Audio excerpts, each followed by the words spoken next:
hacerle la bienvenida al doctor, agradecer nuevamente por su presencia y me gustaría que haga una pequeña introducción sobre qué le parece los problemas cervicales, sobre todo su incidencia en la población general. ¿Quién no ha dicho me levanté mal? Me duele en la base del cuello, o me duele la región de la paleta, o me duele el hombro, y el brazo. Entonces son muchas cosas. Yo diría que el dolor en la parte baja del cuello, el brazo, es un cajón desastre donde hay muchas cosas que pueden ser comenzadas a sacar para esclarecer cada una de ellas. Entonces es un tema que vale la pena analizarlo para instruir a la población de que cuando le duele el cuello, le duele el hombro, le duele la paleta, le duele el brazo, cuáles pueden ser las causas y cómo lo podemos abordar adecuadamente para tratar de tener lo más precoz posible un tratamiento y un enfoque preciso. Ya adentrándonos un poco en el tema, me gustaría abordar un poco sobre los antecedentes, causas más frecuentes que inciden sobre este dolor. Claramente se ha identificado que la mala ergonomía, es decir, las posturas que ejercemos sobre la columna cervical, son en sí gran parte del causante de toda una cascada de problemas que van a repercutir sobre la columna cervical. ¿Qué opinión le merece esto, doctor? Bueno, primero recordar que pues, nuestra columna es vulnerable, ¿no? Si ustedes la miran, la columna, especialmente la cervical, son unos pedacitos de vértebras unidos entre sí y que, a diferencia de la lumbar que tiene unos corchetes, unos ganchos que la aseguran muy bien, la columna cervical tiene unas apófisis muy planitas y que cuando nosotros dormimos en mala posición, nos ponemos varias cabeceras para mirar televisión acostados, bueno, todo eso hace como si fuera un pequeño estrujón de la columna y eso puede facilitar la aparición de espasmos musculares, esguinces. ¿Cuánta gente dice, oiga, hice así, toc, sonó? ¿Qué es toc, sonó? Es uno de los ganchitos que tienen las vértebras que medio que desencajan y son las facetas que comienzan a dar pequeños pinzamientos y dolores. Entonces es muy importante que la columna esté cuidada, que nosotros encontremos para dormir la postura adecuada, que rellenemos el espacio que hay entre el hombro y la oreja adecuadamente y que durante la noche podamos no quedarnos en una posición fija, sino un poco moverse. Lo hacemos, pero a veces nos movemos mal. Hay gente que termina con la cabeza debajo colgando en la cama. Imagínense lo que va a sentir al otro día, un dolor terrible. Entonces es muy importante todo lo que es la economía postural, para hacer adecuadamente, dormir bien, levantarse y hacer un poquito de ejercicio o levantarse y ponerse un rodillo debajo del cuello y hacer algunos ejercicios para que se suelten un poco la contractura muscular, especialmente cuando pasan los años. Tenemos que pagar el precio, el desgaste de todas las vértebras produce un poco de artrosis y no se asusten, la artrosis no es el fin del mundo. Como decíamos el otro día, es un poco las arrugas de las vértebras porque pierden agua, pierden colágeno y comienzan a tener estos síntomas. Entonces hay que saber de que hay muchas cosas predisponentes y lo que tenemos que hacer es hacer algunas medidas preventivas para evitar esto. Buena aclaración, doctor. Como decía, claramente convendría recalcar que uno de los factores más importantes para desencadenar el dolor a nivel de cervical son las malas posturas. Dentro de estas, aquella que adoptamos al dormir es muy relevante. La idea es mantener un poco la curvatura cervical que existe hacia atrás, de manera de que eso libere un poco la tensión que se genera a nivel de esta estructura, que nos permitirá que tengamos una mejor postura y nos levantemos por lo generalmente sin dolor. Entonces, por ahí ayudar al paciente que identificar las causas la puede hacer él mismo.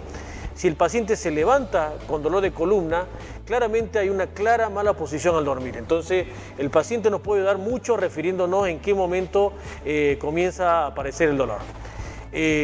Ya ahondando otra causa, en los últimos años se ha estudiado mucho la mala postura que hemos adoptado, sobre todo con el uso de las tecnologías. Eso quiere decir, al utilizar la computadora, al utilizar el celular, la tablet, y se ha denominado una patología que se llama el text neck, que es el cuello de texto. Es decir, nosotros estamos mucho tiempo con la cabeza agachada, el cual repercute de gran manera a la columna cervical. No nos olvidemos, he estudiado en numerosos artículos que la cabeza en condición normal, estando la cabeza derecha, recta, pesa 5 kilos que se ejercen sobre las estructuras cervicales, incluyendo la parte muscular. Si nosotros vamos inclinando la cabeza 15, 30 grados, esto se va doblando en peso, es decir, se aumenta en 5 kilos, 10 kilos, 15 kilos, 20 kilos, que claramente va a repercutir sobre la parte muscular y las estructuras de la cervical. Y que eso, si nosotros lo hacemos constantemente durante el día, va a generar sin duda dolor. ¿Qué opinión le merece sobre esta problemática tan actual, doctor? Claramente el asunto es de que nuestra cultura nos está obligando a hacer cosas que no son naturales, ¿no? Acuérdense que nuestros primos más cercanos, los monos, pues se mueven todo el tiempo. Y yo les digo esto, el movimiento es preventivo, el movimiento es analgésico. Pero si nos quedamos fijos con una cabeza que pesa 5 kilos, sin decir los cabezones, que pueden pesar más kilos, pueden pesar 7, 8 kilos, 5 kilos, y en una posición inclinada, genera un espasmo grande de la musculatura. Y ese espasmo a la larga va a tener su precio. Van a aparecer, inclusive hay un artículo que usted escribió una vez en el Boletín del Dolor sobre el famoso text-neck. Entonces hay que cuidar esas posturas sostenidas, prolongadas, hay que evitarlas, hay que hacer ejercicios de relajación, hay que mantenerse muy activo, pero en el cambio de postura. Entonces, eso es muy importante, entender de que la cultura, y ahora peor en la pandemia, con el confinamiento, mucha gente haciendo todo el tiempo el trabajo en casa, el home office, y en malas posiciones, o mirando televisión, después de trabajar quedando 3 horas mirando televisión. ¿Por qué? Porque la gente necesitaba desenchufarse un poco, pero no se desenchufa de verdad, se enchufa en otra cosa. En vez de salir a caminar, a hacer alguna cosa más, entonces quedaba haciendo otra cosa, sobrecargando. Porque una de las cosas que originan problemas en la columna son las sobrecargas. Entonces es la tríada que sobrecarga, genera mayor tensión, genera a veces alteración de las estructuras que dan la estabilidad de la columna, y al final se produce los aspectos degenerativos, que es la artrosis. Entonces esto lo podemos evitar teniendo medidas higiénicas en nuestras actividades de vida diaria y evitando la tensión muscular, provocando la relajación y el movimiento. Importante información que nos brinda el doctor. Complementando un poco lo que venimos hablando, todos estos problemas que generan sobrecarga principalmente sobre las estructuras musculares y los músculos alrededor de la cervical, esto es el inicio del problema. Se ha identificado que a la larga, si continuamos realizando este tipo de sobrecargas a nivel de la columna, el siguiente paso ya va a ser el desgaste de las estructuras de la columna, sobre todo de la parte ósea de los discos de la columna. Complementando un poco la información a esto, hay un trabajo en que se ha evidenciado que en adultos jóvenes se ha alterado la anatomía de la columna cervical y de la parte del cráneo. Los músculos, al realizar mucha tensión en la parte donde se inserta, en la parte posterior del cráneo, ya se ha formado un sobrehueso de manera permanente. Es decir, que claramente estamos alterando la anatomía a largo plazo y de manera permanente a nivel de la columna cervical, todo ocasionado por la sobrecarga de la columna. Y ahí pasamos al siguiente punto, es que todo esto va a desencadenar en desgaste, en sobrecarga y finalmente en la artrosis de la columna cervical. Me gustaría que comparta un poco su experiencia sobre la artrosis a nivel de esta estructura.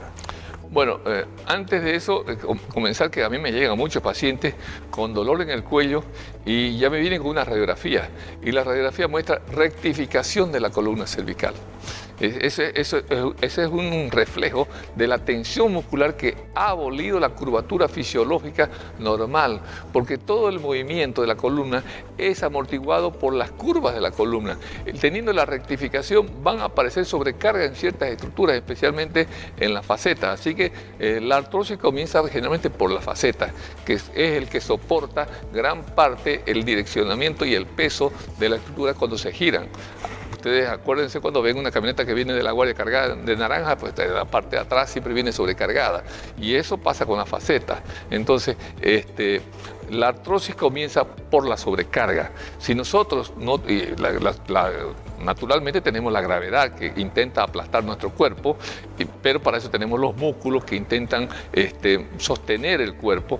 Pero si a eso le agregamos malas posturas, y la sobrecarga va a originar esos cambios donde las superficies articulares pierden su lisura, donde perdemos, así como perdemos colágeno en la piel y nos salen las arrugas, pues las vértebras también pierden colágeno y elastina y comienzan a colapsarse y apretarse entre ellas, generando que rocen, hayan fricciones y aparezcan los llamados picos del loro. Mire, los piquitos del loro pueden ser hasta de cierta manera normales pasando los 40 años. Y si aparecen en la parte anterior de las vértebras, no da mayores síntomas. El problema es cuando esos picos del loro crecen para atrás. Y al crecer para atrás van a comprimir a los agujeros por donde salen los nervios. Yo les digo a mis pacientes, me dicen, tengo el pico del loro y llegan llorando. Yo, pues, usted puede tener pico de tucán si quiere, pero adelante no hay problema. El problema es atrás. Pequeños picos del loro atrás van a generar las compresiones de las raíces y de los dolores que van a ser mucho más fuertes y definidos, generalmente cuando el dolor baja por el brazo, cuando el paciente estornuda, tose, hace movimientos de vasalva. Entonces, eso tiene que ver con la artrosis. A la larga, cuando alguien me pregunta, oiga, ¿tengo artrosis? Bueno, si tiene la radiografía le puedo decir sí o no. Pero cuando el paciente me dice que mueve el cuello y siente crepitar el cuello, ya está comenzando un poco con artrosis. Entonces, la crepitación, esos movimientos que tiene que sentir como si tuviera arena al mover las estructuras vertebrales, eso son señales de artrosis. Pero eso no es el fin del mundo. Podemos tener una radiografía que muestran alteraciones muy marcadas y el paciente está muy bien. O hay pacientes que su radiografía está muy bien y ellos están muy mal. Entonces, no hay una concordancia entre las imágenes y los síntomas. El médico es el que va a determinar si eso realmente tiene relevancia e importancia. Por supuesto. Entonces, como mensaje para la población, es que todos estos factores se van a ir juntando y desencadenarán finalmente lo que es la artrosis de la columna, que en principio gran parte de los síntomas serán básicamente dolor, y que luego, si esto continúa agravándose, ya vendrán ciertos síntomas que ya vendrían a denominarse neurológicos, es decir, comienza a haber compresión de los nervios a nivel de la cervical, compresión de la médula, estructura que pasa dentro del canal que está de la vértebra cervical, que ya generalmente ese tipo de patologías comienzan a ser más incapacitantes, comprometen más la vida diaria del paciente y muchas veces termina siendo la única solución un tratamiento quirúrgico. Otro de los factores que vemos con mucha frecuencia a nivel de la columna cervical es antecedente traumático. Paciente que estaba manejando, frenó de golpe o se cayó y siente que hizo un movimiento del cuello para adelante y para atrás. Y luego de eso quedó con mucho dolor a nivel de la columna cervical. Eso es lo que comúnmente se denomina síndrome de latigazo cervical. Algo que vemos muy frecuentemente en la consulta. Sí, eso es muy frecuente. Y eso no hay que tomárselo a la ligera. Es decir, cuando hay ese movimiento y nos duele el cuello, generalmente los médicos recomendamos un collar de sujeción para hacer, porque las estructuras que se han movido, los ligamentos se han estirado. Y si no los sujetamos cuando tenemos un esguince de tobillo y le ponemos un inmovilizador, entonces va a aparecer en el futuro una pequeña hipermovilidad y esos esguinces repetidos que van a facilitar la artrosis e inclusive, si son muy marcados, pueden afectar al contenido de las vértebras, que son las raíces y la médula. Entonces, no es un trauma banal el hecho de que una persona haya sufrido un accidente donde el cuello se movió. Eso es el síndrome del latigazo, hay que tomarlo en cuenta y tomar las recomendaciones del médico y usar el collar, estar las 2 o 3 semanas en reposo. Perfecto, entonces aclarar que ante esta situación es importante acudir al especialista para que por lo menos realicemos algún estudio de imágenes y veamos que no exista alguna lesión mayor.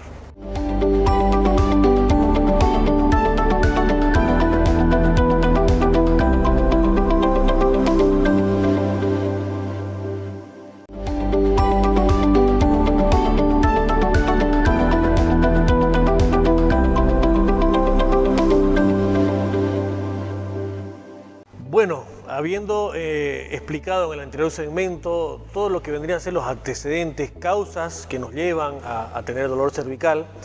Y es importante diferenciar qué tipo de dolor cervical tenemos a nivel de la columna. Sin duda, esto tiene que ver con qué estructura está afectada.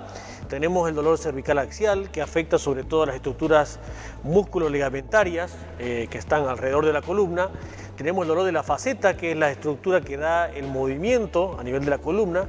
Y por supuesto tenemos el conocido dolor radicular, que es el dolor que se va hacia el brazo con ciertas características especiales del dolor nervioso, que es que uno sienta adormecido, hormigueo, que sienta como un calambre que baja por el brazo, que eso ya nos orientará a quizás que estamos ante una compresión a nivel de la columna cervical, muy probablemente por una hernia de disco. Me gustaría que primero aclaremos un poco cuáles son los signos y síntomas del dolor cervical axial, es decir, aquel que se presenta entre la región de lo que es la nuca, el cuello y sobre todo los hombros, ¿correcto? Sí, yo creo que es importante, y todo el mundo lo ha sentido. Es decir, me levanté de la cama y tengo el dolor del cuello que me tiene una clavada aquí. Eso a veces me dice el paciente. O la otra palabra que ellos usan el paciente, estoy embarado. Embarado es como si una vara le hubiera atravesado el cuello y lo pone rígido y no puede girar. A veces están como espiando para arriba el dolor, embarado. Eso es un espasmo muscular. Eso es un círculo vicioso. Espasmo, movemos, se genera más dolor, más espasmo, más contractura y se perpetúa ese círculo vicioso. Entonces, ese es el síntoma del dolor muscular, articular, básico, la contractura, el embaramiento, la tensión en el cuello. El paciente siente que la cabeza le pesa una enormidad porque se transmite hacia la cabeza y genera un dolor de cabeza llamado cefalea tensional. Entonces, no se queda en el cuello, se transmite hacia arriba. Entonces, ese es el dolor que generalmente no tiene mayores connotaciones estructurales porque nada más refleja que hay una mala postura, un mal movimiento que ha originado un espasmo de defensa. Se está defendiendo el cuerpo para no poder producir más movimiento anormal, erróneo. Entonces ese es el primer caso. Y respecto al dolor cervical facetario, que como mencionamos, la faceta es la estructura posterior a la vértebra, que se encarga fundamentalmente de realizar el movimiento y recibir las cargas en postura o cualquier actividad que implique movilidad de la columna. ¿Qué signos podemos esperar ante este problema? Bueno, pueden ser agudos o crónicos, ¿no? El síntoma de facetario agudo es el paciente que dice, yo iba manejando y quise girar así y sentí ¡toc! Un movimiento acá que me sonó, me estalló y hice un jalón. Ese jalón es síndrome, es un esguince facetario. Eso va a generar un espasmo secundario ahí, el paciente va a quedar así en el sitio. El paciente también que dice, yo muevo mi cuello y me suena trac, trac y me duele. Entonces, ese es más tipo ya crónico. Pero el espasmo agudo, yo lo he sufrido, está manejando y una vez se siente uno que ¡tum! Un movimiento de la faceta. ¿Por qué? Porque las facetas tienen una sinovial, una membranita, que cuando hacemos un mal movimiento se esguince, como un esguince de cualquier articulación, y genera dolor e inflamación. Entonces, ese es el dolor facetario, es un dolor que se refleja en la parte posterior, no va para abajo, a veces genera un dolor que baja hacia los hombros, pero claramente sin ningún territorio de raíz identificable, a diferencia del dolor radicular, que es otro ya. Claro. Bueno, habiendo aclarado un poco lo que es el dolor axial, es decir, que se localiza básicamente en esta región, no llega a descender por los brazos, importante aclarar que interviene mucho la parte muscular y por supuesto la articulación de la faceta. Generalmente estos son dolores que irán con un mejor tratamiento en base a fisioterapia, medicación, pero por supuesto acudir al especialista para que podamos primeramente identificarlo, ¿no? Pasando al segundo dolor que aqueja o que es derivado de la columna cervical, tenemos el dolor radicular, es decir, aquel que compromete los nervios que nacen de la columna cervical. Aclarar que los nervios de la columna cervical básicamente van a los que son los brazos. Entonces puede generar un dolor irradiado hacia básicamente los miembros superiores. ¿Qué signos y síntomas podemos esperar ante una compresión nerviosa? ¿Cuál es la principal causa de este dolor y ante qué situaciones deberíamos preocuparnos, sobre todo si tenemos presencia de dolor en los brazos?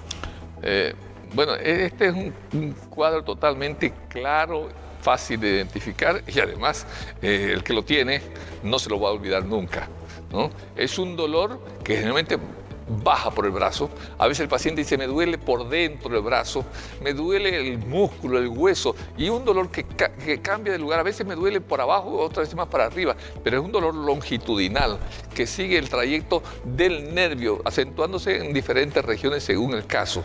Ese dolor es un dolor de diente en el brazo. Ese es un dolor radicular. Es un dolor que a veces se acompaña de entumecimiento del territorio correspondiente. Por ejemplo, si es de la raíz C6, va a ser en el primer dedo y el espacio que hay entre el primero y segundo dedo. Si es de la raíz C7, es en el dedo grande, en el dedo medio, y si es de la raíz C8, es en el dedo chico. Pero hay un territorio específico donde ese dolor que se baja por el brazo, aumenta con cierta maniobra, cierto movimiento. Hay pacientes que intentan, inclusive dicen, yo me levanto la cabeza o giro así, me alivia. Entonces, es un dolor que aumenta con el estornudo, con la tos. Cuando está pujando en el baño o se agacha un poquito, le duele el brazo y se adormece el brazo. Ese dolor, no hay, a veces viene el paciente y dice, me duele el brazo con adormecimiento de reumatismo. No es reumatismo. Esto es un dolor radicular. La causa fundamentalmente son a veces pequeñas osteofitos que están comprometiendo al nervio a su salida por el agujero de conjunción, o a veces prolapsos discales que están apretando al nervio. El médico evaluará esto, le hará un test de sensibilidad, estudiará los reflejos para ver si el territorio está afectado o no y qué exámenes son los que corresponden hacer para dilucidar, para aclarar la causa de esto. Entonces, el dolor radicular, el que lo ha tenido, no se olvida nunca. Es un dolor en el brazo generalmente que baja y que aumenta con cierta maniobra, mejora a veces con reposo y a veces no. Entonces, eso es muy variable. Sí. No, para complementar la clara explicación que nos acaba de dar, que es muy frecuente, inclusive hasta un poco gracioso, ver que el paciente que llega con dolor radicular a nivel del brazo, llega con el brazo subido en la cabeza, que es un claro signo que se llama signo de la aducción en el hombro, el signo con el hombro abierto. El paciente instintivamente levanta el brazo para abrir un poco el agujero donde sale el nervio y de esta manera sentir algo de alivio. Entonces, básicamente cuando el paciente sienta alivio con esta maniobra, ya claramente nos dice el diagnóstico, básicamente. Claro, pero cuidado que hay otra patología que puede simular este dolor. Pues, recordemos que el nervio es uno solo, está comprimido acá, pero el nervio baja hasta el brazo. El túnel del carpo también puede a veces simular este dolor y a veces no sabemos. El paciente tiene las dos, tiene un túnel carpiano con adormecimiento de la mano y tiene un dolor en el cuello y eso se llama el doble crash o doble apretón. Entonces, a veces el paciente también puede venir con la mano así o decir que cuando está durmiendo cuelga el brazo o lo levanta el brazo y se alivia un poco. Entonces, el médico es el que evaluará si esto es un dolor proximal radicular o es un reflejo de un dolor distal que es mucho más fácil de tratar el dolor del túnel de carpiano que del dolor cervical. Recordemos que pueden coexistir ambos, ¿no? El dolor radicular con el dolor del túnel carpiano y es un doble crash. Perfecto. Entonces, la consecuencia de básicamente alteraciones en los discos como las hernias, los osteofitos que generan compresión de los nervios que nacen a nivel de la columna, generan este dolor fundamentalmente a nivel de uno de los brazos. Pero ¿qué pasa cuando estas alteraciones ya comienzan a progresar con el tiempo y con los años? Muchas veces nos olvidamos que detrás de estas estructuras se encuentra la médula. La médula es la estructura nerviosa que agrupa básicamente todas las vías que descienden hacia los miembros, hacia la parte superior, la parte inferior, y que son síntomas que muchas veces revisten gravedad y es necesario identificarlo porque muchas veces son síntomas que pueden ser ya irreversibles. ¿Qué síntomas podemos identificar para sospechar de una lesión ya de la médula a nivel de la cervical? No es tan fácil, solamente una mente preparada, acuciosa del médico que está tratando día a día con esto, es que puede ver que ya hay una afectación medular o de las raíces, yo le llamo mielo radicular. Entonces, generalmente cuando vemos de que el paciente tiene quejas en los brazos, pero también están un poquito ocultas algunas quejas en las piernas. Por ejemplo, en los brazos tiene dolor no unilateral, sino de los dos lados, una atrofia que va más allá de un solo segmento, una atrofia a veces comprometiendo a toda la mano o parte del brazo, un adormecimiento que dice no es que se me adormecen estos dos dedos o este dedo chico, sino un adormecimiento más global, ¿eh? Y fundamentalmente cuando pierde precisión en el manejo de la motricidad fina de la mano, ¿no? Eso asociado a que, ¿sabe qué, doctor? También me estoy tropezando, me estoy cayendo a la nada, mis piernas parece que están maneadas, para los más jóvenes maneados, cuando uno al ganado amarra las patitas del ganado para poderlo ordeñar, entonces las piernas que están presas, que quiero caminar y siento que alguien me está tironeando las piernas y me estoy resbalando, me estoy cayendo. Entonces cuando se juntan síntomas de las extremidades inferiores con síntomas de las manos y de la motricidad fina y con dolores en el cuello y con sensación de crepitación en el cuello, hay que pensar de que se está produciendo lo que se llama la mielopatía espondilótica, porque es la vértebra, la chuleta, el agujero de la chuleta se está reduciendo en su diámetro.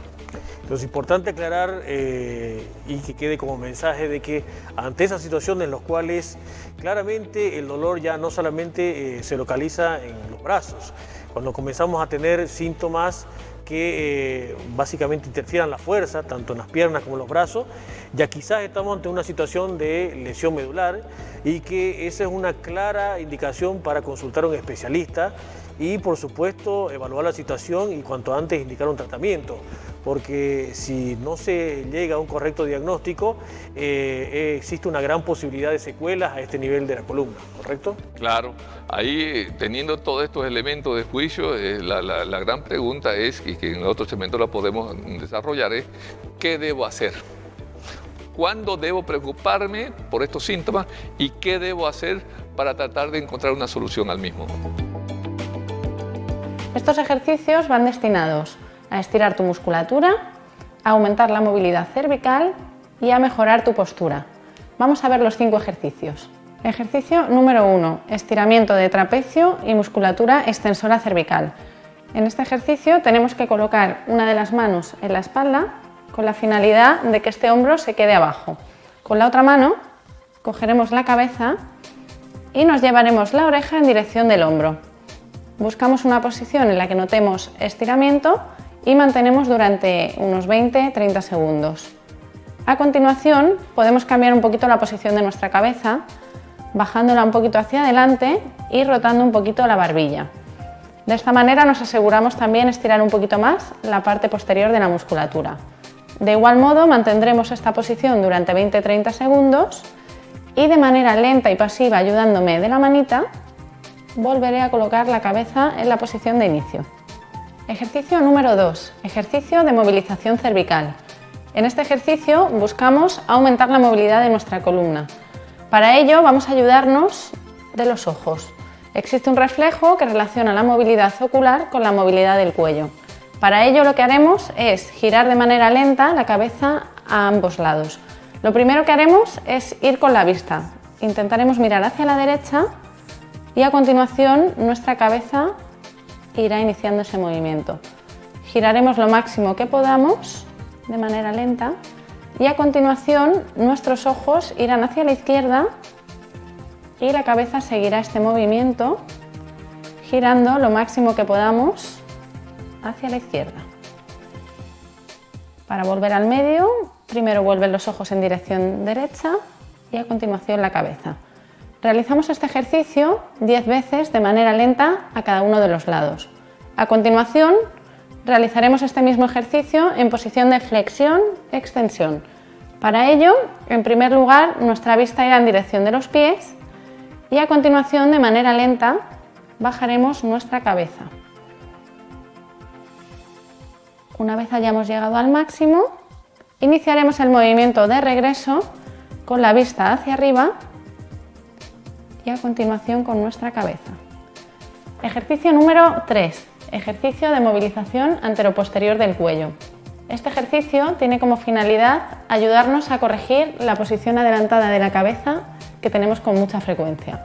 Para la realización del ejercicio vamos a hacer lo siguiente. Cogeremos un taburete sin respaldo, nos pegamos a la pared y buscamos tener en contacto la zona de la pelvis con la pared, tener en contacto la zona de las escápulas con la pared, abrir los hombros pegándolos bien hacia la pared y sin perder esa posición realizaremos un movimiento de deslizamiento anterior de la cabeza y deslizamiento posterior de la cabeza.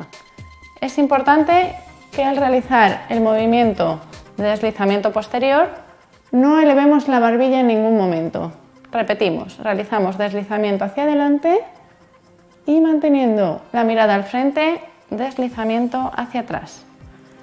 Repetimos este ejercicio durante 10 repeticiones. Ejercicio número 4. Estiramiento de la musculatura pectoral. Este ejercicio tiene como finalidad ayudarnos a mejorar nuestra postura, ya que con frecuencia los músculos pectorales están acortados, provocando un cierre de los hombros hacia adelante y una anteriorización de nuestra cabeza. Para la realización del ejercicio vamos a hacer lo siguiente. Colocaremos nuestro brazo formando un ángulo recto con nuestro cuerpo y vamos a girar todo nuestro cuerpo desde los pies hasta notar sensación de estiramiento en la zona pectoral. Mantenemos este estiramiento durante 30 segundos y realizamos de igual modo con el otro brazo. Ejercicio número 5. Autotratamiento de corrección de la lordosis cervical. Este ejercicio busca, mediante el mantenimiento de una determinada posición, corregir la rectificación cervical. Para realizarlo necesitamos una toalla de lavabo, la cual partiremos a la mitad y iremos haciendo un pequeño rollo. Enrollamos aproximadamente hasta la mitad de la toalla y vamos a colocar este rulo en la zona cervical. Para saber que está bien puesto el rulo tenemos que tener en cuenta 3 detalles. En primer lugar, lo que es la base de la cabecita del cráneo no debería estar en contacto con la toalla y la zona de los hombros tampoco. El rulo debe quedar en la zona media, simplemente ayudando al cuello a devolverle un poco su curva fisiológica. Es importante también que la barbilla en ningún momento se nos quede levantada hacia arriba. Si ocurriera esto, debemos quitarle una vuelta al rulo. Quitamos un poquito al rulo, lo dejamos más chiquitito y volvemos a colocarlo. Sin apoyar en la zona del cráneo y sin apoyar en la zona de los hombros. Cuando nuestra cabeza queda paralela al techo, esta es una posición correcta. Mantenemos esta posición durante 5 minutos para ayudar a relajar la musculatura cervical.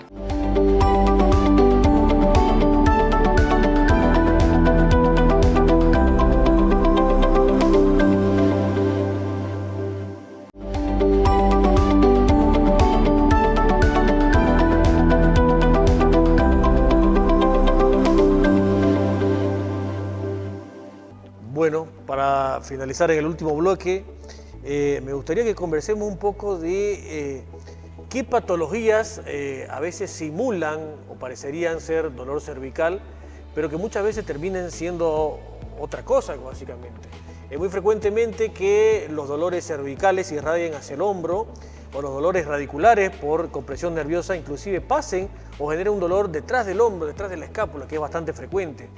Y muchas veces dejamos inadvertido el examen físico de problemas que básicamente se localizan en la articulación del hombro. Básicamente hay lesiones de los tendones del manguito rotador, artrosis del hombro que muchas veces nos llevan a pensar otra cosa, ¿no?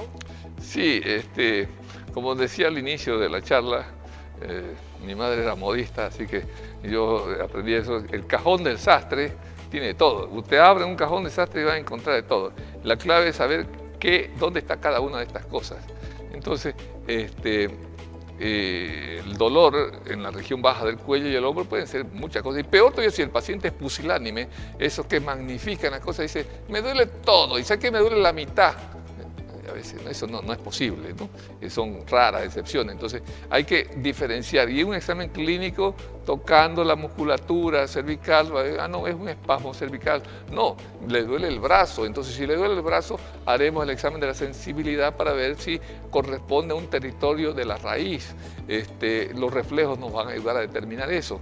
A veces es un dolor del hombro, una bursitis, un síndrome de los rotadores que es frecuente, y el dolor se puede irradiar, un dolor referido hacia la región alta del cuello, pero sin síntomas sensitivos. Otras veces patologías del plexo. Los nervios que están acá también pueden ser responsables de esto. Yo he tenido pacientes que han tenido pequeños tumores en el plexo y que pues dan estos síntomas, dolores del túnel carpiano, que todo el mundo piensa que solamente se van a dar los síntomas en la parte distal. Ya hemos tenido pacientes que se quejan de dolor en la paleta, se le hace un bloqueo y desaparece todo el dolor que tenía en la mano y también en la paleta en la parte baja del cuello. O pacientes que tienen las dos cosas, ¿no? Y a veces yo digo, ¿cuál es el más bandido? Entonces yo tengo que esperar que con las pruebas básicas, hacer primero una infiltración y dice, mire, se me fue todo el dolor. Entonces era el túnel carpiano y no era tanto la radiculopatía. Entonces, de acuerdo con el examen físico de una persona que está familiarizada con estas estructuras, hay que saber examinar el hombro, saber examinar el brazo, el cuello. Entonces nosotros tendremos más claro el diagnóstico y propondremos qué vamos a hacer con el paciente si comenzamos con exámenes sencillos como la simple radiografía. Muchos pacientes me vienen con una radiografía de hombro, pero el dolor es de la cervical, no hago nada. Está bien, ya con eso sé que no tiene nada en el hombro y que el problema puede ser cervical. Entonces, como una simple radiografía, después viene la electromiografía que nos va a topografiar dónde está el problema, o luego también otros estudios como la resonancia. Perfecto, sí. Muchas veces en la consulta, para por ahí diferenciar problemas cervicales del hombro, el paciente nos refiere de que al dormir sobre el hombro que está comprometido le duele. Entonces por ahí eso nos ayudaría mucho para decantarnos sobre un problema básicamente del hombro. Entonces eso, además del examen físico que nosotros realizamos en consultorio. También hay otras patologías que básicamente se localizan cerca de la columna cervical y refieren dolores cercanos. Por ejemplo, es muy frecuente que las pacientes refieran dolor en la parte cervical alta y que se irradia un poco a la mandíbula, y que muchas veces son problemas que tienen en común un componente de tensión, de estrés que tiene el paciente, y que están por ahí referidos a la articulación temporomandibular. Eso es una consulta bastante frecuente que lo vemos día a día, ¿no? Muchas veces me ha tocado definir esa situación donde el paciente me dice, me duele acá, pero a veces el dolor de acá se me viene como en vincha para el resto de la cabeza. Y solamente tocándole aquí en la mandíbula, abriendo la boca, uno ve que ese es mi dolor.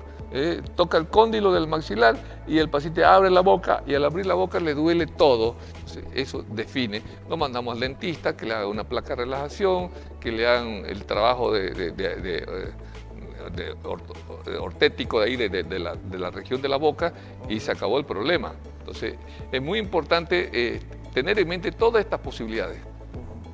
Algo que también lo vemos con frecuencia son dolores que el paciente siente en la parte posterior de la nuca, y que me incluye en eso una patología que yo he padecido bastante, que se queja de un dolor bien en la cervical que va a la parte posterior de la nuca, inclusive se va a la parte un poco parietal, que es básicamente la irritación de un nervio que es el nervio occipital o de Arno. ¿Cómo lo trata, cómo lo identifica, doctor? Es fácil, es muy importante, el médico tiene que hacer un lenguaje de una lectura gestual del paciente, porque el paciente muchas veces con sus manos nos está indicando, mire, me duele aquí y aquí. Entonces, a veces me viene el paciente y dice, que doctor, me duele así, y con el pulgar muchas veces apunta, me duele aquí, Y el hecho, cuando el paciente me dice así, con la mano me está diciendo que está reflejando para esta zona. Entonces, hay que saber leer el lenguaje gestual del paciente. Entonces, yo muchas veces, cuando el paciente me dice, me duele aquí, yo estoy sospechando de una neuralgia del primer nervio occipital. ¿Y qué hacemos? Le damos un tratamiento de prueba durante unos días, pero si no mejora, le hacemos un bloqueo, que es una prueba diagnóstica y terapéutica. Introducimos un poquito de anestesia con cortisona y si el dolor del paciente se va, bueno, el diagnóstico está hecho y la terapéutica va a depender de cuánto de tiempo va a tener el alivio. En tu caso hemos tenido alivios que han pasado semanas, meses, años, ¿no? Y a veces después de un año hemos tenido que repetir de nuevo y es una prueba bastante simple, pero hay que tenerla en mente. Sí, sí, bastante efectiva. Pasando por ahí a uno de los grandes diagnósticos diferenciales respecto a lo que son dolores nerviosos a nivel del brazo que se refieren a la cervical, tenemos lo que es, ya lo venimos conversando, la patología del síndrome túnel carpiano, que realmente a veces coexiste con un problema cervical, pero ¿cómo podríamos diferenciarlo respecto a en qué momento aparece, dónde se localiza, en qué situaciones o qué antecedentes lo favorecen, para saber si es túnel carpiano o no, efectivamente es un dolor que sale del nervio de la cervical? Sí. Primero, el perfil del paciente. El perfil del paciente es de 6 veces a 1 más frecuente en las mujeres que en los hombres. Mujeres que están pasando los 40 años, están entrando en la menopausia, muchas veces tienen un poco de retención de líquido, se asocian patologías como el hipotiroidismo, retención de líquido, usted ve, se me hinchan las manos y sabe que fundamentalmente la clínica, el criterio, sabe que el dolor empeora por las noches, no sé dónde poner el brazo y empeora cuando hago las labores de casa, cuando estrujo las cosas, estoy lavando y estrujando, cuando agarro el volante y comienza a dolerme el brazo y a veces me refleja hasta arriba. Entonces, eso es muy importante, las actividades que él está desarrollando. Yo cuando estoy trabajando en el escritorio y trabajo 8 horas con la computadora, entonces eso ya nos da la pauta de cuál es la actividad que puede facilitar esto.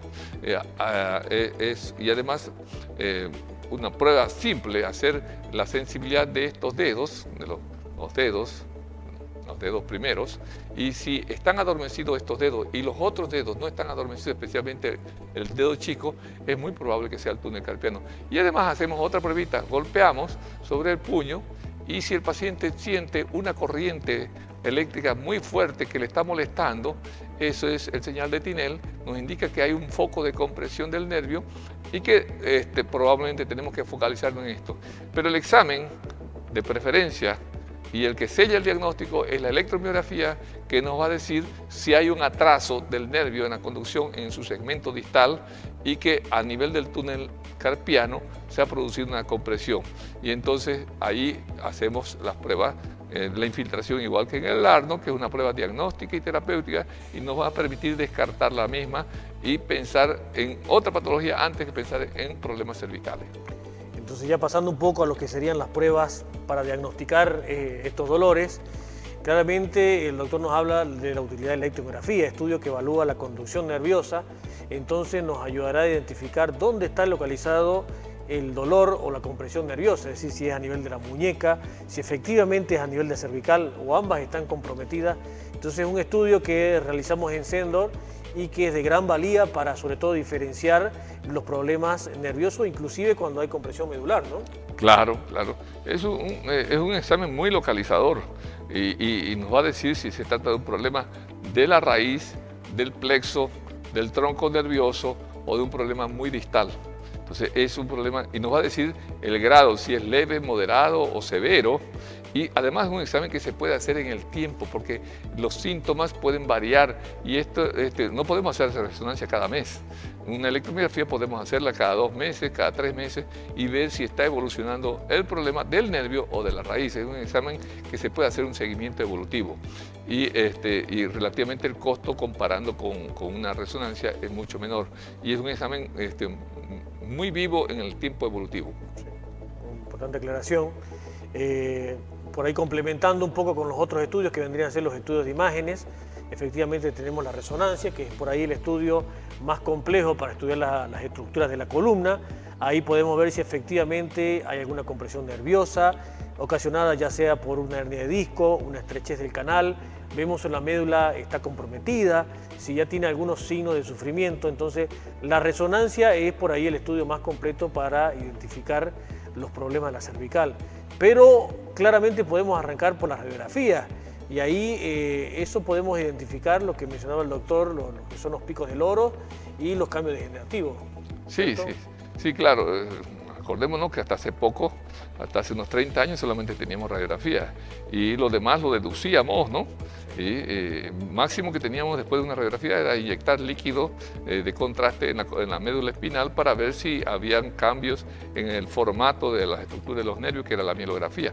Pero con la radiografía teníamos una idea básica de qué estaba pasando con las alteraciones degenerativas de la columna.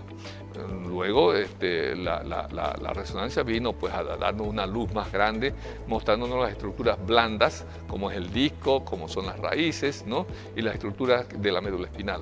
Sí, importante también que la radiografía, a pesar de ser un estudio relativamente básico, nos puede aportar mucho, sobre todo en lesiones cuando ha habido un golpe, un accidente, sí, que es el método ideal para evaluar si ha habido algún tipo de desplazamiento, alguna luxación, alguna inestabilidad de la columna. Entonces, básicamente, siempre debemos comenzar con una radiografía como estudio de imagen inicial y luego ir avanzando en complejidad, ¿no? Claro, hay que seguir los pasos, ¿no? Los pasos de lo más simple a lo más complejo, ¿no?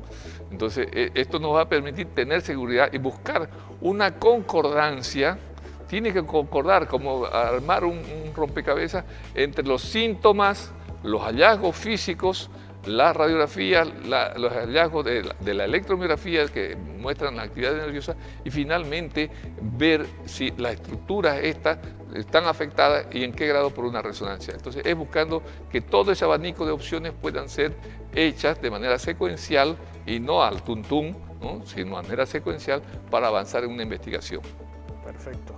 Y para finalizar un poco, a conversar algo respecto al tratamiento que tenemos de las patologías cervicales, ¿qué experiencia tiene sobre todo en el tratamiento farmacológico y en base a rehabilitación física para los problemas cervicales? Bueno, hace muchos años que trabajamos en esto, más de 30 años, y resulta de que en la mayor parte de los casos se resuelve, la mayor parte de los casos, no digo todos, la mayor parte, se resuelve con un tratamiento conservador, con buenos antiinflamatorios, que hay que saberlos dar, tomando todas las previsiones posibles de problemas gastrointestinales, de problemas de presión arterial. Todos los antiinflamatorios pueden provocar problemas de ese tipo, todos, pero hay que saber cuándo y cuál usar. Los neuromoduladores hacen de que el nervio que está irritable, que ha bajado su umbral de descarga, disminuya usando esto que son la famosa pregabalina y la gabapentina. Han sido un avance enorme en el tratamiento del dolor radicular. La fisioterapia tratando de alinear mejor esas estructuras, de liberar la tensión muscular. Entonces, cuando pongo la indicación, pongo calor, ultrasonido, TENS para bloquear un poco las señales dolorosas y fundamentalmente la mano del terapeuta que hace que libere la parte muscular y a veces se hace necesaria un poco la tracción cervical, pero cada vez la usamos menos porque con el medicamento farmacológico se ha conseguido tener una buena respuesta. Entonces creemos de que de manera criteriosa las medidas posturales, la medicación, y a veces inclusive llegando a algunos casos con intervencionismo mínimo como los bloqueos podemos aliviar gran parte de los casos. Importante que quede como mensaje que gran parte de estos problemas efectivamente van a resolverse con tratamiento conservador o no quirúrgico, es decir, en base a rehabilitación, medicación, muchas medidas preventivas sin duda aportarán y solamente un bajo porcentaje de los casos básicamente llegarán al tratamiento quirúrgico, que los casos puntuales en los cuales nosotros lo indicamos es efectivamente cuando hay algunas lesiones consecuentes, algún traumatismo, alguna luxación, cuando ya comienza a haber algún problema a nivel de la médula, cuando el dolor compresivo de los nervios que nacen en la cervical comienza a tornarse intratable, comienza a perderse la fuerza de los miembros. Entonces solamente en estos casos muy puntuales comenzaremos a considerar el tratamiento quirúrgico. Entonces lo importante es acudir al especialista ante la presencia de estos síntomas para que nosotros sepamos guiar al paciente y indicar el tratamiento que le corresponda. Entonces, agradecido por la presencia del doctor, siempre es enriquecedora la charla sobre estos problemas de columna, y ante cualquier inquietud nos pueden escribir al mail o los esperamos directamente en centro. Hasta luego. Gracias.